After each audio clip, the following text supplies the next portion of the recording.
मेरा नाम मुसर्रत जहां अली मोहम्मद खान। मैं जिला परिषद उच्च प्राथमिक शाला कपरला, पंचायत समिति चिमूर और जिला चंद्रपुर यहाँ से आई हूँ।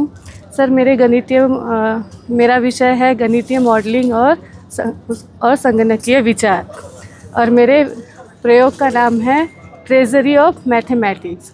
क्योंकि यहाँ पे बहुत सारे मेरे इस प्रयोग से बहुत सारे मैथमेटिकल कंसेप्ट क्लियर होने वाले हैं, तो उसमें से जो मेन है मैं वो शॉर्टकट में बताने जा रही हूँ। जैसे कि मेरा नया मॉडल है ये, जो मैं अपने क्लास में यूज़ करती हूँ,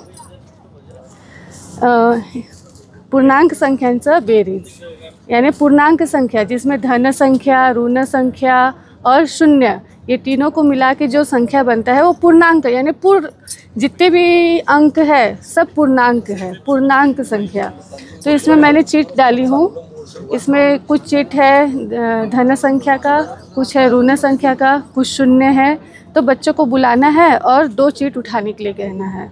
बच्चे 2 चीट उठा लिए, कोई भी 2 चीट उठाएंगे उसे उनके ही हाथ से करने लगाना है। जैसे कि ये 4 है, ये +4 है ना, तो प्लस के यहाँ पे रखिए। और ये -7 है, तो ये निगेटिव है, निगेटिव नंबर। और ऐसे 2 बॉक्स बनाई हूँ, एक पॉजिटिव और एक निगेटिव। अपना ये नंबर आया है, इनका अपने को प्लस करना है। और ये मेथड से करने से बच्चे बहुत जल्दी समझ जाएंगे और लॉन्ग टाइम के लिए उन्हें याद रहेगा। और ये जो कंसेप्ट है पूर्णांक संख्या की बेरीज वज़ाबाकी, ये ना आगे जाके जैसे कि बीजगणित जो आता है 8वीं 9वीं के बाद, उसमें बहुत महत्वपूर्ण है। तो ये निगेटिव है और ये पॉजिटिव है। निगेटिव के लिए मैंने काला मार्बल यूज़ किया है और पॉजिटिव के लिए वाइट, यानी जो थोड़ा ब्राइट है, अलग अलग कलर के।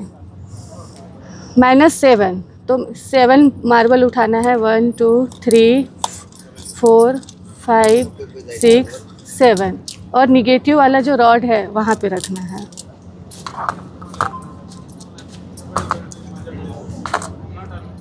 ये हो गया -7। अब प्लस करना है, +4, इसमें से निकालना है 4 मार्बल। इसका नाम है +4। इसका ऐसे ब्राइट कलर का मार्बल ऐसे नहीं बोलेंगे, +4। और इसका नाम हो गया माइनस।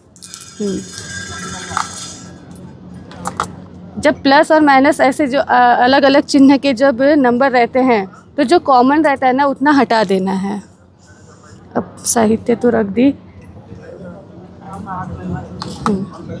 जैसे कि ये एक कॉमन है, ये एक कॉमन है, यानी सेम एक प्लस एक माइनस, उनको हटाना है।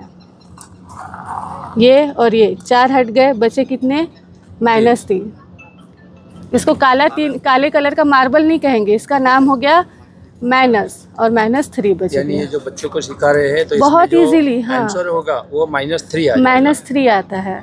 और जैसे कि फिर और ये अलग अलग चिन्ह का रहा, जैसे एक प्लस है एक माइनस है, वैसा रहा तो ऐसा होता है। समझ जाइए, अगर चीट उठाने के बाद दोनों माइनस आ रहा है, जैसे एक -7 हो गया, इधर थोड़ा कुछ रख देती हूँ, -7 और -3 करना है। अगर दोनों का चिन्ह सेम है तो क्या करेंगे, इसमें से बस 3 निकालना है। -7 और -3 कितने हो गए? -10। इसमें बच्चे बहुत कंफ्यूज होते हैं, लेकिन ये एक्टिविटी करने से ऐसा लग रहा है कि कितना इजी है। ये तो बहुत इजी है, फालतू ही बच्चे कंफ्यूज हो रहे हैं। -7, -3, -10। ऐसे ही पॉजिटिव नंबर का -3, समझ जाइए +3 है और +4 है, उनका प्लस करना है। +4 +3 +7, इजीली बच्चे बता सकेंगे। तो ये पूर्णांक संख्या का एडिशन ऑफ इंटीजर्स, बच्चे इससे बहुत अच्छे से समझ जाएंगे विदाउट। मेरा आपको कब ऐसा लगा, किस क्लास को पढ़ाते? हाँ, जब मैं 6th स्टैंडर्ड, कुछ बच्चों को हाँ, कर सकते। इसी साल की बात है, जब मैं 6th स्टैंडर्ड को, उनका टॉपिक है पूर्णांक संख्यांची बेरीज, ये सिखा रही थी ना, तो मुझे ऐसा लगा कि अब बीच बीच में काम आ जाता है ऑफिस में बुलाते, मैडम ऑफिस में बुला रहे हैं, तो बच्चे फिर खाली पीली क्या करेंगे, मस्ती करेंगे। तो मैंने क्या की, प्लस ऐसे चीट बनाई, स्टार्टिंग यहाँ चीट से की। एक पॉजिटिव नंबर के 20 चीट बना दी, निगेटिव नंबर के 20 चीट बना दी, 4-5 शून्य डाल दी और सबको मिक्स कर दी। बच्चों को बोली आओ यहाँ 2 चीट उठाना, समझा दी कि क्या करना है। 2 चीट उठाते थे, ब्लैक बोर्ड पे लिखते थे और वो सॉल्व करते थे। फिर मैं सोची कि सॉल्व करने का भी एक टेक्निक होना चाहिए, तो हमारे स्कूल में वो बीट्स आते हैं, तो 2 कलर के बीट्स ली, उसका इस्तेमाल की। जब ऐसे करते गए बच्चे तो मुझे लगा ये तो बहुत इफ़ेक्टिव है, यानी काम कर रहा है ये। पूर्णांक संख्या की बेरीज वज़ा की बच्चे बहुत इजीली करने लगे, तो मैं सोची उसको ही कुछ मॉडल टाइप बनाया जाए, तो मैंने ये बनाई। और ऐसा ये यहाँ पे कहीं नहीं है, ये एकदम यूनिक है थोड़ा देखने में। स्टार्ट माझं पहिले आपलं नाव सांगायचं। स्टार्ट सोहम संतोष ना, माझं नाव सोहम संतोष नालवडे, मी शिवनेर विद्यालय दौलवाडी या शाळेत शिकतो, तालुका जुन्नर, जिल्हा पुणे। मी यंत्र बनवलं की आपलं हे यंत्र ना आपल्या शेतीचं कोणतं पीक असू द्या, गहू धान्य कोणतं जे धान्य असेल ना ते पीक काढणीला आलं त्यावेळेस आपले पक्षी ते आपल्या शेतीचं नुकसान करतं, मग आपलं धान्य खातं, आपल्या शेतीचं नुकसान होतं। पर रात्रीचे जनावरं असतात वेगवेगळे, ते आपल्या शेतीचं नुकसान करतात। त्यासाठी मी एक यंत्र बनवलं की दर मिनटाला वाजतं, दर मिनटाला वाजलं पक्षी ते घाबरून पळून जातात, दिवसा पण रात्र पण। आणि का काटा इथं आला का जवळ बरोबर वाज।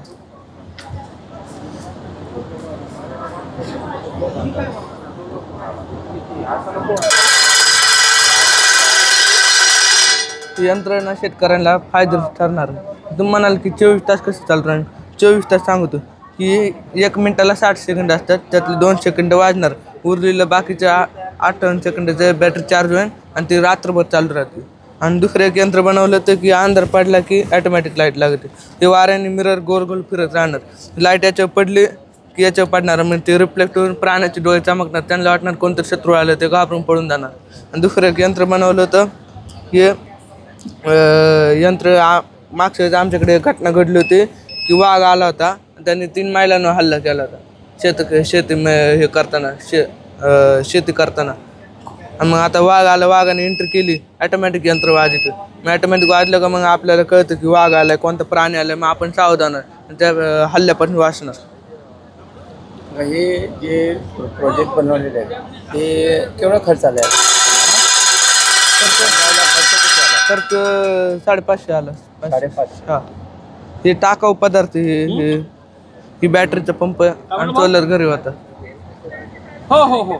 तुला सुचलं कसं की असं काहीतरी केलं पाहिजे असं? कारण आपल्याकडं बिबट्यांचे प्रमाण जास्त असल्यामुळे शेतकऱ्याला शेतीची राखण करता येत नाही, मग त्यावेळेस बिबट्या असल्यामुळे शेतकऱ्याचा कधी हल्ला होता याचा काही नेम लागत नाही, दिवसा बिबट्या भेटायला लागले शेतकऱ्याला। त्यापासून तेव्हा कळालं की मला आता आपल्या शेतीचे राखण नुकसान होईल, मग शेतीची राखण करण्यासाठी काय करता येईल, त्यावेळेस मी यंत्र बनवलं होतं। माझं नाव संदेश जाधव, राजी पशाळा, रोळा, तालुका तळा, जिल्हा रायगड। आणि माझ्या प्रकल्पाचं नाव आहे टाकाऊ बरण्यांपासून कमी खर्चात टिकाऊ शैक्षणिक प्रतिकृती बनवणे। यामध्ये पहिली जी प्रतिकृती आहे ती म्हणजे जलचक्र। या ठिकाणी आपण एक बॉटल फिक्स केलं, ज्याला खालून छिद्र आहेत। ज्यावेळेस आपण ह्या बॉटलचं झाकण काढणार आहोत तर पाणी, बॉटलमधील जे पाणी आहे ते पावसाच्या रूपामध्ये जमिनीवर जाणार आहे।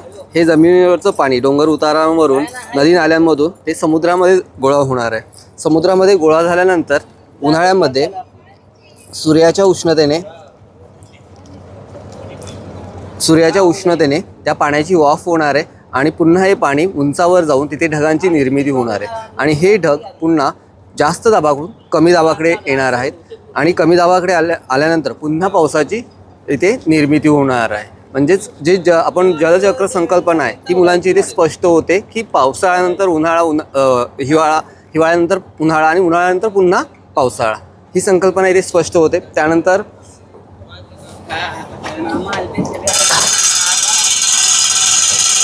त्या ठिकाणी दिवस रात्र संकल्पना आहे, ज्यामध्ये आपण एक LED लाईट बल्ब फिक्स केलेला आहे की जो सूर्याचं काम करतो आणि इथे एक बॉल आहे, त्याला आपण पृथ्वीचा आकार दिलेला आहे।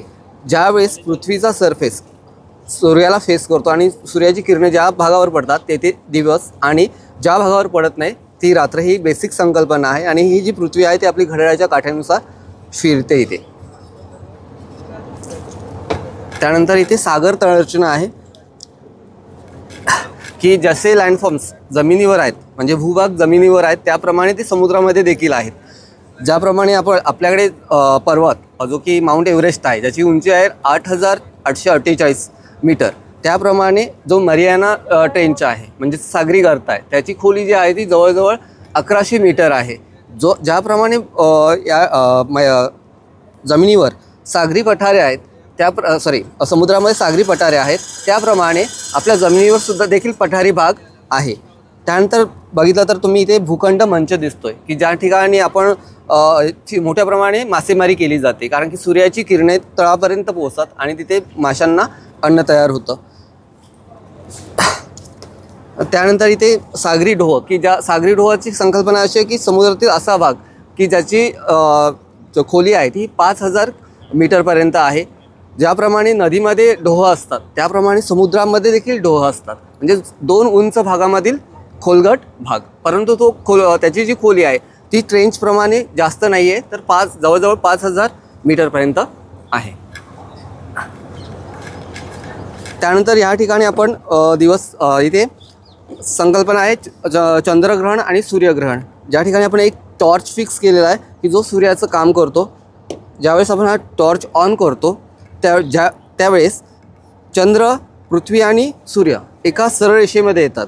ज्यावेळेस चंद्र आणि सूर्य यांच्यामध्ये पृथ्वी येते त्यावेळेस चंद्रग्रहण होतं आणि हाच आपण बॉल इथे रोटेट केला तर पृथ्वी आणि सूर्य यांच्यामध्ये चंद्र येतोय आणि सूर्यग्रहण होतंय. ही बेसिक कॉन्सेप्ट आहे मुलांची, ती इथे क्लिअर होते. सर हे मी बघतो इथे की तुम्ही हे सर्व प्लास्टिकच्या बॉक्समध्ये किंवा प्लास्टिकच्या बॉटलमध्ये बनवलेलं आहे आणि हे जे शिक्षक आहेत ते ओपनली असे बनवतात, मग तुम्ही हे प्लास्टिकमध्ये का बनवलेले म्हणजे बॉक्समध्ये? काचेमध्ये आपली कॉन्सेप्ट आहे की टाकाऊपासून टिकाऊ बनवायचं आहे आणि हा ज्या बरण्या आहेत ह्या यूज केलेल्या आहेत, चॉकलेटच्या आहेत, खाऊच्या बरण्या आहेत आणि याची लाईफ आहे ती जास्त आहे, जास्त वेळ आपण यांना यूज करू शकतो. त्यासाठी मी प्लास्टिक जारचा उपयोग केला आहे कारण की आपण ज्यावेळेस ओपन बनवतो आपण एका वर्षानंतर ते खराब होऊन जातात किंवा मॉइस्ट वगैरे पकडतात आणि ते खराब होऊन जातात, परंतु हे प्लास्टिकमध्ये आहेत, सेफ राहतात. आता मी रायगडवरून इथे आलो आहे पण आपल्या ज्या मॉडेल्स आहेत त्या सेफ आहेत आणि ह्या दीर्घकाळापर्यंत आपण यूज करू शकतो.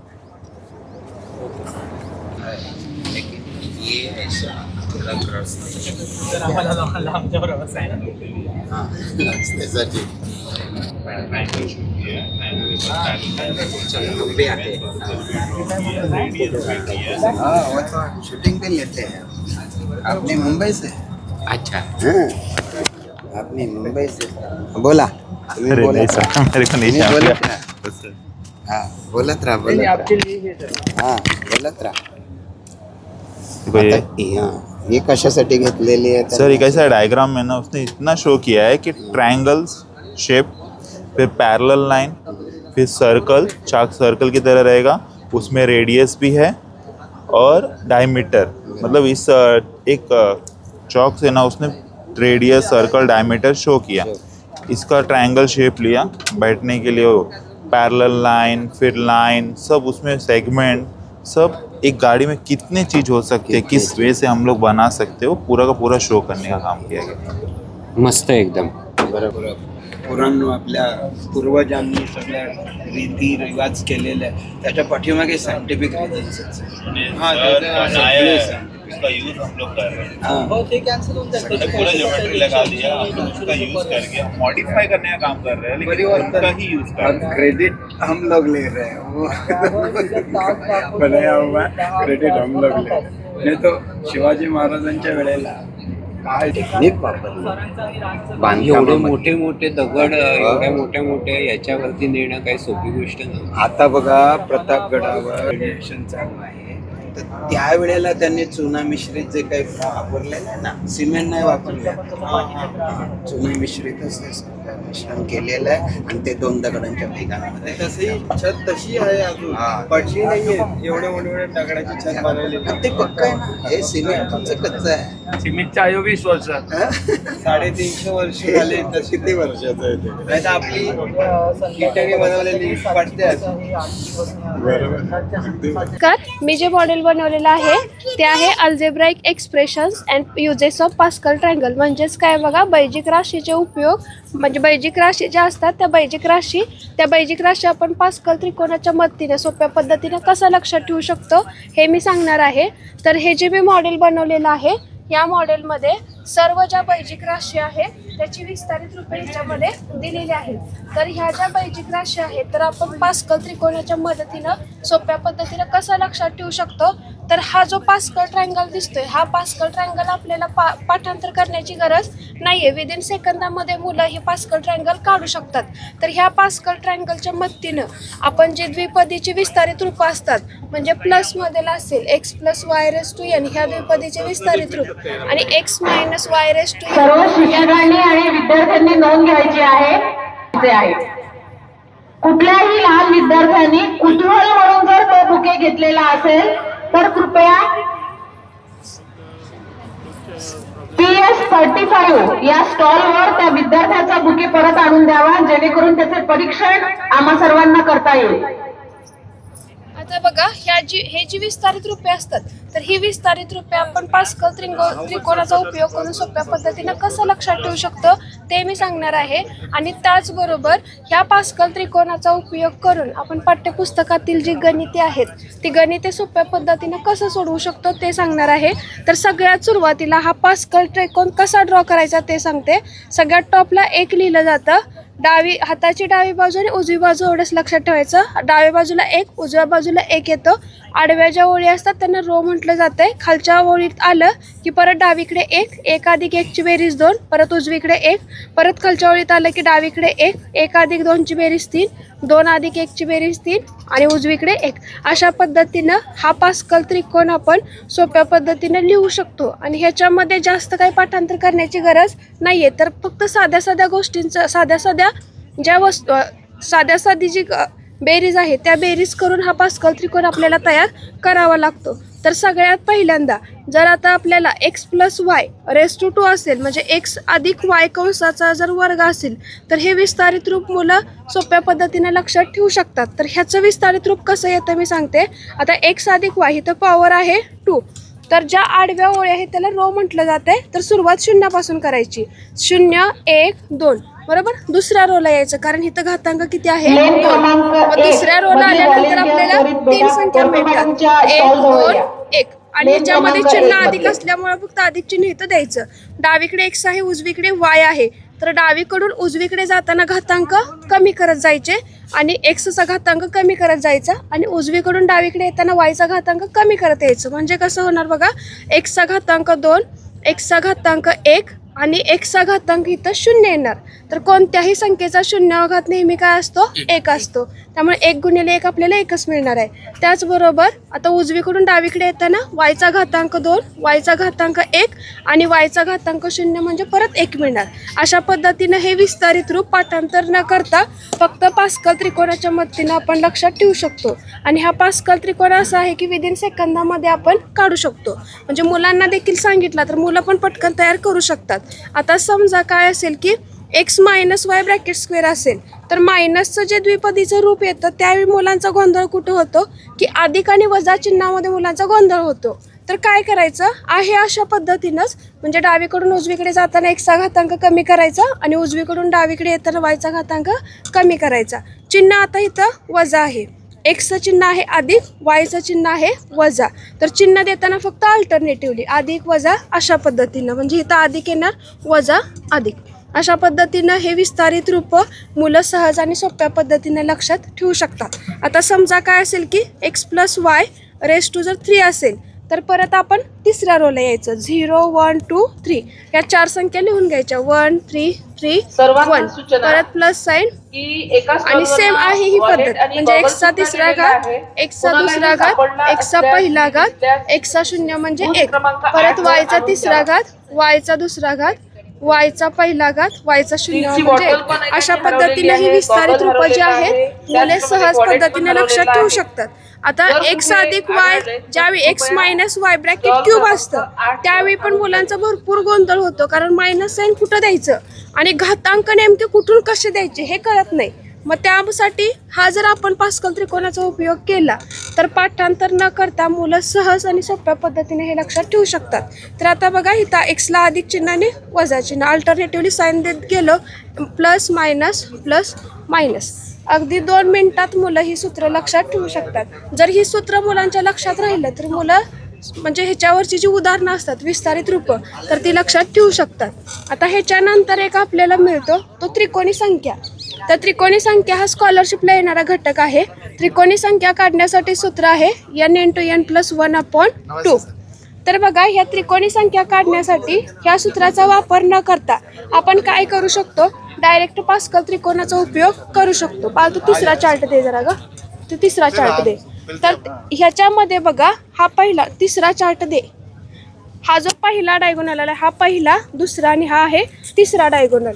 तर या तिसऱ्या डायगोनल मध्ये बघा हा आपल्याला इथं हा चार्ट दिसतोय. तर हा जो तिसरा डायगोनल आला आहे पहिला, दुसरा, तिसरा, हा तिसरा डायगोनल पास्कलचा रिप्रेझेंट करतो त्रिकोणी संख्या. मुलांना जर एकदा हा पास्कल त्रिकोण मुलांनी काढला तर 1 ते 100 पर्यंतच्या ज्या 13 त्रिकोणी संख्या आहेत सहज आणि सोप्या पद्धतीने लक्षात ठेवू शकतात. इकडून तिसरा आणि ह्या साईडहून तिसरा म्हणजे बघा 1, 2 आणि 3 म्हणजे इकडून पण काय होतं आपल्याला ह्या इकडून येणाऱ्या तिसरा जो डायगोनल आहे त्याच्यामध्ये पण त्रिकोणी संख्या मिळून जातात. आता परत एक प्रश्न असतो की त्रिकोणी संख्यांची बेरीज कशी करायची, म्हणजे त्याच्यासाठी सूत्र काय आहे n × n + 1 आणि n + 2/6. तर ही सूत्र मुलांच्या लक्षात राहत नाहीत. तर ह्याच्यासाठी पण आपल्याला सूत्र लक्षात न ठेवता आपण पास्कलचा उपयोग कसा करू शकतो ते सांगते. तर ह्याच्यामध्ये परत आणखीन एक चार्ट आहे. हा तिसरा जो डायगोनल आहे तो त्रिकोणी संख्या रिप्रेझेंट करतो आणि हा चौथा डायगोनल काय सांगतो की ह्याच्यामध्ये त्रिकोणी संख्यांची बेरीज आपल्याला मिळून जाते. म्हणजे पहिल्या 2 त्रिकोणी संख्यांची बेरीज किती येणार आहे, 4 येणार आहे. परत पहिल्या 3 त्रिकोणी संख्यांची बेरीज 10 येणार आहे. जर आपण ह्या फॉर्म्युल्यामध्ये ह्या व्हॅल्यू जरी सबस्टिट्यूट केल्या तरी पण आपल्याला उत्तर हेच मिळणार आहे. पहिल्या 4 त्रिकोणी संख्यांची बेरीज 20 येणार आहे. अशा पद्धतीनं एकूण त्रिकोणी संख्यांची बेरीज पण काढता येते, त्रिकोणी संख्या पण आपल्याला मिळून जातात.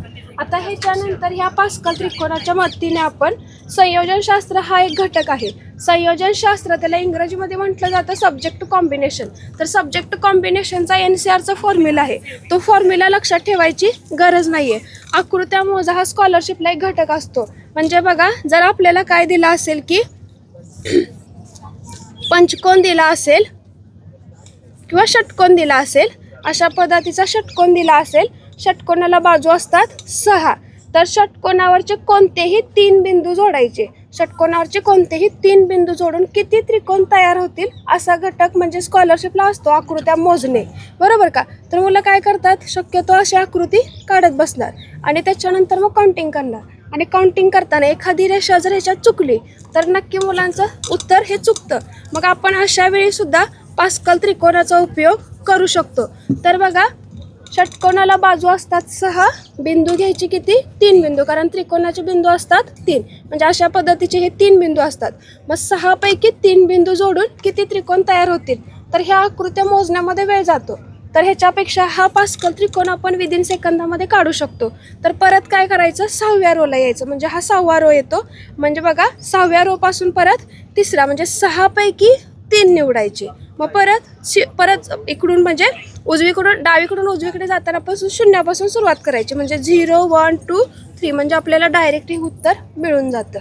म्हणजे आपण अशा पद्धतीचा जर षटकोन काढला आणि त्याच्यापैकी कोणतेही 3 बिंदू जोडले तर आपल्याला किती त्रिकोण मिळू शकतात, 20 त्रिकोण मिळू शकतात.